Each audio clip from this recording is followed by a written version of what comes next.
Bokar Biro Bari, ou Boubacar Biro, décédé le 13 novembre 1896, fut le dernier souverain indépendant de l'Imamat du Fouta Djallon, dans ce qui est aujourd'hui la République de Guinée. Il mourut lors de la bataille de Poré-Daka, lorsque ses forces furent détruites par l'artillerie française. Bokar Biro appartenait à la faction Soria. Sa base était Timbo, la capitale de la fédération Fouta Djallon. 8. En 1890, le long règne de l'Almami Ibrahima Sori Dongolfella s'est terminé avec sa mort, déclenchant une lutte de pouvoir. Le Conseil des Anciens a choisi le frère aîné de Bokar Biro comme souverain. Bokar Biro a pris le pouvoir lors d'un coup d'État après avoir assassiné son frère et a commencé à placer des hommes qui lui sont fidèles à des postes d'autorité. Bokar Biro a dû faire face à des luttes entre les factions politiques d'Alfaya et de Soria et aux tentatives des dirigeants des provinces de Labé, Timbi et Fugumba d'obtenir plus d'autonomie. Aussi, les esclaves et les gens libres ordinaires quittaient le pays pour les zones sous contrôle français moins oppressives. 9. En juillet 1892, Bokar Biro est contraint de céder le pouvoir à Amadou de la faction Alfaya. Il reprend le pouvoir en juin 1894. Certains chefs demandent l'aide des Français pour le renverser. Alpha Yaya de Labé a commencé à manœuvrer pour l'indépendance totale de sa province.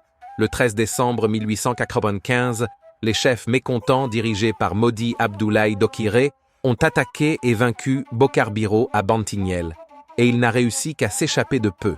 Plusieurs semaines plus tard, alors que la plupart des gens pensaient que Bokar Biro était mort, il a émergé au Kébou, à la frontière ouest de la province de Timbi, dont le chef l'a aidé à retourner à Timbo.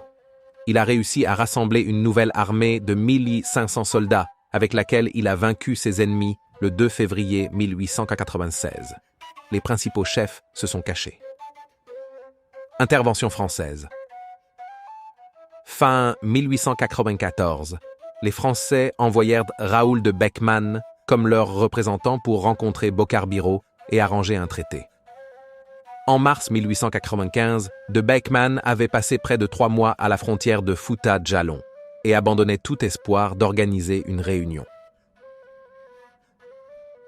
14.